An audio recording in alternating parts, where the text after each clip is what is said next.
The solutions are there. The solutions are there. Just a matter of people sitting down together, the less the better, but those people must see it as a challenge. And there must be a track record that such people have succeeded in many other things they have engaged in. They have the knowledge. They have the passion. But now, are the solutions really that difficult? The solutions are lying scattered. What does thinking do? Thinking is not out of the blue. It uses the rubrics of what are available, put them together, then organize them in such a manner that if you are a businessman, you want to see the cost-benefit analysis. These are options. What do I do? If this one happens, what about this? And then you have a systemic view of the entire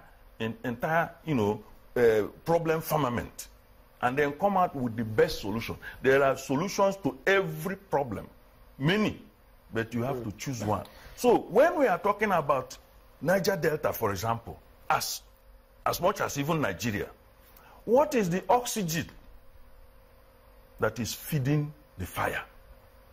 I've always used fire technology as an illustration because it is something that is so practical. If you remove oxygen from fire, the fire goes automatically. But some circumstances will not conduce to removing oxygen because of the volume of oxygen that is feeding the fire openly.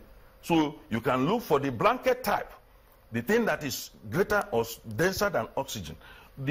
In single word, superordinate goal. Look at the larger picture. What is it that you put in place, others will fall in place? If you develop Niger Delta today, the splinter groups will have no excuses. Genuine effort to develop Niger Delta for the sins of the past, the ones that has happened, that is happening now, and the degradation that will metamorphose as a result of many years of exploration of oil. If you genuinely embark on the palpable, visible development of Niger Delta, you will remove the oxygen from agitations. And nobody will pretend that is doing the Niger Deltans a favor and shoot any gun. If we look back a little bit and look at all that has been done, maybe in the last 20, 30 years, setting up different agencies to address those challenges, the 13% derivation, one of the arguments they proffer is fiscal federalism. So in the light of what has been done previously, do you think fiscal federalism will be the problem, solution? All that have happened before is patrimonial. Patrimonial in the sense that people, ordinarily, the law says there's a quid solo principle in law. What you own and what, except the Mineral Petroleum Act, that once it is mineral and petroleum, you are no longer the owner. But when you own a farm, you cultivate it. Anything, it is the soil and its content that give manure,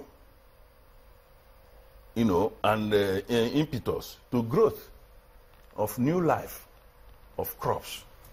So, once that law was put in place, a seed of discord have been sown. And we also see that some of these things are not followed religiously, because in terms of certain minerals in some other states, we see how people exploit. They say it's illegal, but they are hardly caught. I don't know whether you will get the point. And these people are watching. Okay? So, but the point I'm making, because this is not a forum where the solution will come.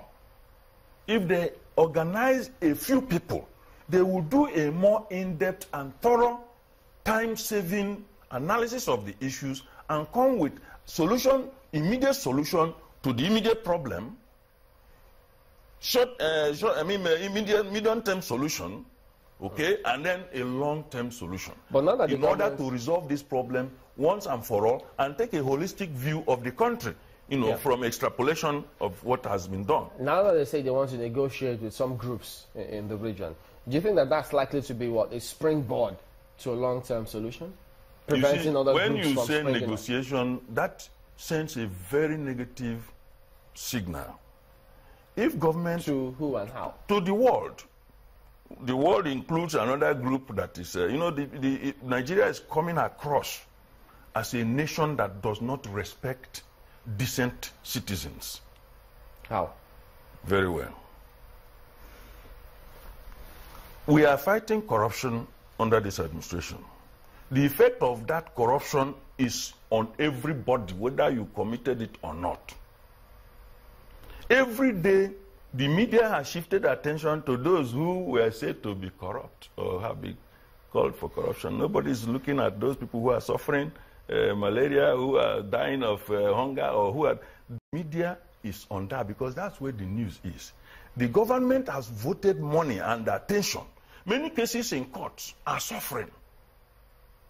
Legitimate cases, transactions that will yield more employment, they are all suffering. Why will cases in court be suffering? Because resources of people who are supposed to prosecute some cases, okay, are diverted.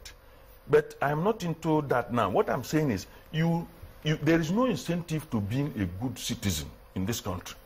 And government does not praise you if you do very well. It's like a predator waiting for you. Any mistake, then you are in trouble. But those who have done things on their own volition, I give a classical example of one lady. I don't know that lady, but it was in one of your news items. That at the airport, her salary is not up to 6,000 naira. And she returned some millions of, is it dollars or something like that? Up till today, I can tell you, up to today, they have not invited her for anything. Maybe the owner gave her something. But if she had been caught with that money, crossing the gate, maybe to say, let me go and give it to my pastor to explain what I should do, she would have been in the news. So why are we like this? She was still in the news for finding and returning the money. For how long? What did government do? The government would have picked her up, jailed her in the next 2 weeks, because there would have been no capacity to engage a lawyer or anything. You understand? If it was the other. If she commits a crime. Yes. So what I'm saying is that there should be incentive for people who do extraordinary things, you know, in line with government policies to make us good citizens. Just let me come in here, sorry to cut you, because the talk about incentives brings me to your starting point. You did say that we're likely to have so many other Niger Delta issue if this is not handled properly.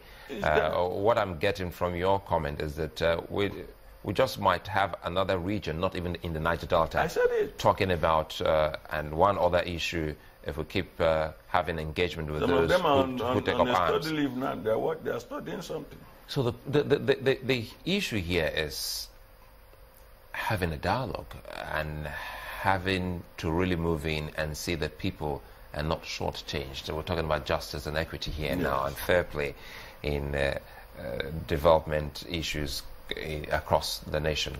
For Niger Delta, which you are also very familiar with, it's something that it's almost perennial now. We talk about it almost every year. How can we move in to see that all what we're losing as a people, as a nation, especially with that region, within that region, is sorted out? Because they have an issue. The youth, they were here, you listened to them. They still believe that those who were representative of the region at that point in time, and even some of the elders, some of them had their hands in what they are going through at the moment. It brings to question who to trust when it comes to developing the Niger Delta region. The person that is even making the move must also be trustworthy. There have been a number of comments in the public space that fingers the federal government as part of the problem. Utterances, body, what is it that we now call it? Body languages, and certain, overt acts. Some of them may have been shared inadvertence. But if you didn't know that hot water burns, and you put your hand there, it will do its job, because everything has its own function. If you use the wrong word in a particular location that it shouldn't have been used, it has an incendiary mechanism it will do its job. So government must be a little bit more circumspect. And there is no reason being rambunctious in governance, because we are not demonstrating any power. A friend of mine once told me that if you want to have an argument with someone, somebody said, do you know who I am? Talk to him, he's nobody. Those who are somebody don't need advertising. Somebody does it. Even after the altercation, they go, don't you know who that... I don't know who that is. Not to talk about government, that is a leviathan. It's just like a father. Even if your son slaps you, you can even take a smile. When you come back home, you have a way of dealing with him, but you don't necessarily disown him. If you are a good father, you ought to have done your job earlier in his formative years. So having escalated at this age, you must take the responsibility for certain acts of omission on your own side. So